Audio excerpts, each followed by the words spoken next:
Gutta Sukhender Reddy comments పై మాజీ మంత్రి జగదీశ్వర్ రెడ్డి స్పందించారు. సుఖేందర్ రెడ్డి రాజకీయాల్లో అనుభవం ఉన్న వ్యక్తి అని, ఆయన అనుభవం దృష్ట్యా కూడా ఆయన సేవలు వినియోగించుకోవాలని కేసీఆర్ ఉన్నత పదవి ఇచ్చారని అన్నారు.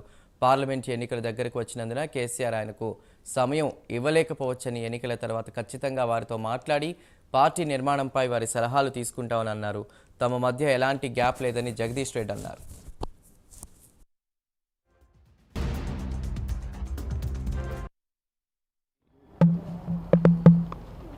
తెలంగాణ శాసనమండలి చైర్మన్ గారు గుత్తా సుఖేందర్ రెడ్డి గారు కొన్ని కామెంట్స్ చేసినారని చెప్పి మీరు అంటున్నారు. మరి నేను ఇంక విషయాలను అయితే మొత్తం చూడలేదు, తెలుసుకోలేదు. సరే, మీరు చెప్పిన దాన్ని బట్టి వారు ఏదో కొన్ని కామెంట్స్ చేసినారంటున్నారు. మరి వారు సీనియర్ నాయకులు, రాజకీయాల్లో తలపండిన వారు, చాలా అనుభవాలు ఉన్నాయి. వాస్తవంగా నాపైనే వ్యక్తిగతమైన కామెంట్ చేసినట్టుగా ఇక్కడ నాకు కనపడలేదు. మీరు అంటున్నారు కానీ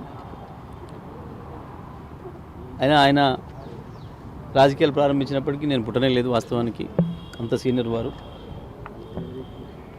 సరే, వారి యొక్క అనుభవాన్ని ప్రభుత్వంలో వినియోగించుకోవాలి అనే ఉద్దేశంతోనే కేసీఆర్ గారు వారికి మీరు రాష్ట్రంలో సీఎం తర్వాత అత్యంత గౌరవనీయమైన, అత్యంత పెద్ద ప్రోటోకాల్ ఉన్న అవకాశాన్ని కూడా వారికే ఇచ్చిండ్రు.